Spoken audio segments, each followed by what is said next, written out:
Iranian women's rights and anti-death penalty advocate Narges Mohammadi, currently incarcerated in one of Iran's most notorious prisons, has been awarded the 2023 Nobel Peace Prize. Mohammedi's victory followed a year of protests in the country following the killing of Mahsa Amini, a 22-year-old Iranian Kurd who in police custody after being detained for wearing her hijab improperly. Although Mohammadi was behind bars during these protests and unable to participate directly, he has been working as an advocate for related causes for decades and continues to document human rights abuses in prison. Although an important symbolic and political move for the Nobel Committee, Mohammedi's victory is unlikely to change Iran's stance on protests or human rights abuses.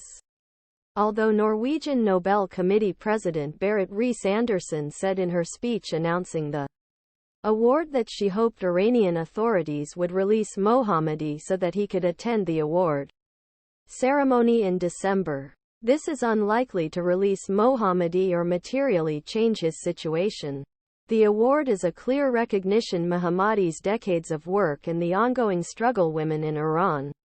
Iranian women like Arezou Mohebi, a 22-year-old chemistry student who spoke to the Associated Press, echoed that statement, calling the award an award given to all Iranian girls and women and calling Muhammad herself the bravest person I've ever seen.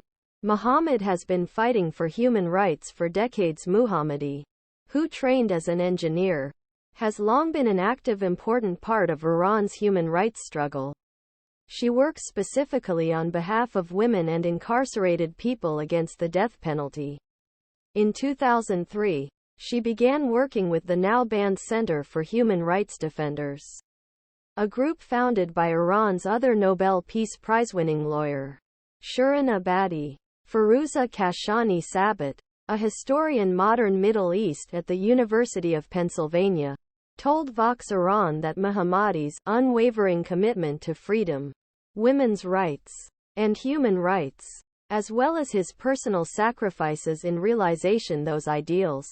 People Iran are happy with this award. Mohammadi first arrested in 2011 for his work defending imprisoned human rights activists and their families. While she was released on bail in 2015, she arrested and imprisoned again for her campaign against Iran's use of the death penalty. In Iran, death penalty is often used for drug-related crimes such as blasphemy or sowing corruption in the world. It's a charge that can be applied to a variety of activities, such as protesting government being LGBTQ. According to UN Human Rights Chief Volker Turk, there were around 580 executions in Iran last year.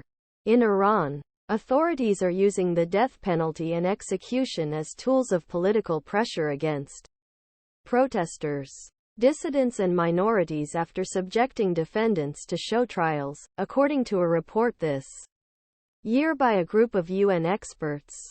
This also applies to Iranians who protested